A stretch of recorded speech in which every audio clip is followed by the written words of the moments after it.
নমস্কাৰ বন্ধু বান্ধৱীসকল, কেনে আছে আপোনালোক? মই ৰূপান্তৰ ৰাজখোৱা। আজি মই আৰু মোৰ ভাইটি আহিছোঁ আপোনালোকৰ সকলোৱে চিনাকি মানে সকলোৱে পৰিচিত শিৱসাগৰৰ সুকাফা হস্পিটেল।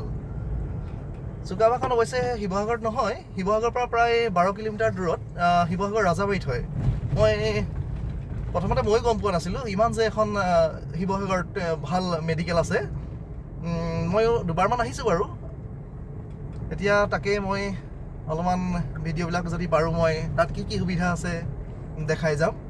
নিশ্চয়কৈ দেখাই যাব পাৰিলে মোৰো ভাল লাগিব দিয়কচোন। আপোনালোকৰো এটি সুবিধা হ'ব আৰু আহিলে কোন সময়ত কোন ডক্টৰক পোৱা হয় মই যদি পাৰোঁ নিশ্চয় মই দেখাই যাম।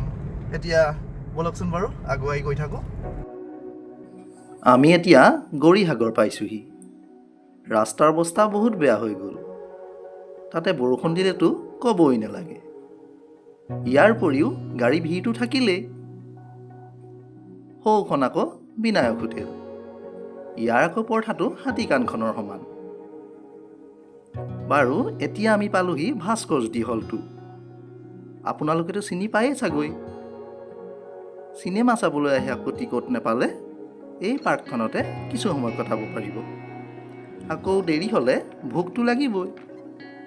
তাৰ বাবে আকৌ কাষতে আছে কেমলিন, বিশ্ৰাম, জেৰেঙাকে ধৰি বহুকেইখন হোটেল। তাতকৈ এটা ইণ্টাৰেষ্টিং কথা, ইয়াৰ কাষতে যে আছে সৌখন দেখিছেই চাগৈ আপোনালোকে, উইংছ অফ হাজৰিকাৰ এৰোপ্লেনৰ ৰেষ্টুৰেণ্টখন। এতিয়া বাৰু নিৰ্মাণৰ কাম চলি আছে, পাছত বাৰু নিশ্চয় ভিডিঅ' আগবঢ়াম।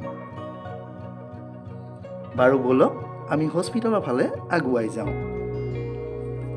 এয়া আমি পালোহি সুকাফা মেডিকেল সোমোৱাৰ ৰাস্তাটি। এই ৰাস্তাটোৱেদি প্ৰায় 2 কিলোমিটাৰমান গ'লে আমি পামগৈ সুকাফা হস্পিটেল।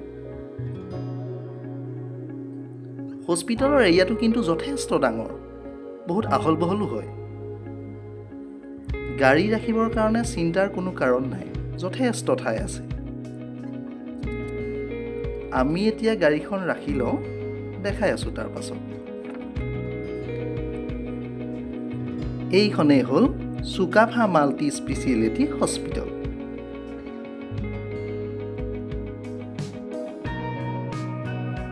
এওঁলোকে ফুলৰ বাগিচাবোৰ ধুনীয়াকৈ সজাই পৰাই ৰাখিছে। সঁচাকৈ বহুত ধুনীয়া লাগিছে।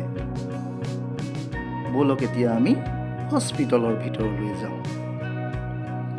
এইফালে আকৌ ইমাৰ্জেঞ্চিৰ কাৰণে সুবিধা কৰি ৰাখিছে। আমাৰ যিহেতু ইমাৰ্জেঞ্চি নহয় বাৰু, সেয়ে আমি এইফালে দিয়ে যাওঁ। সঁচাকৈ হস্পিটেলখন যথেষ্ট ধুনীয়া।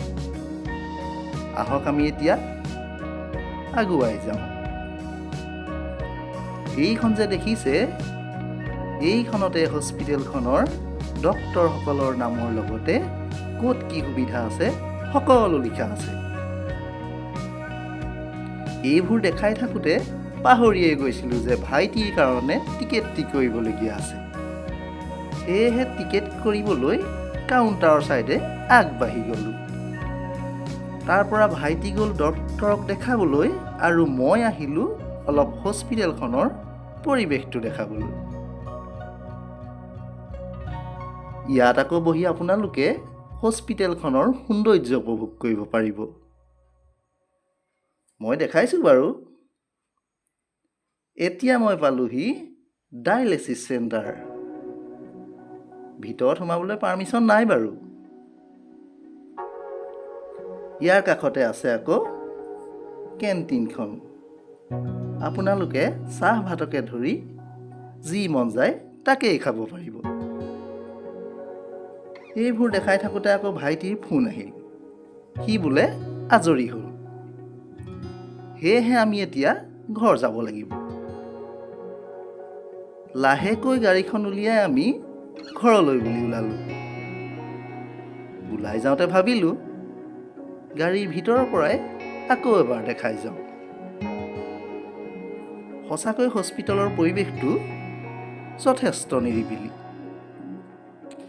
এতিয়া আমি ভিডিঅ'টো ইমানতে সামৰণি মাৰিব লাগিব। গতিকে ভিডিঅ'টো চাই কেনে পালে জনাব। লগতে ছাবস্ক্ৰাইব কৰিবলৈও নাপাহৰিব। আজিলৈ আহোঁ, বাই।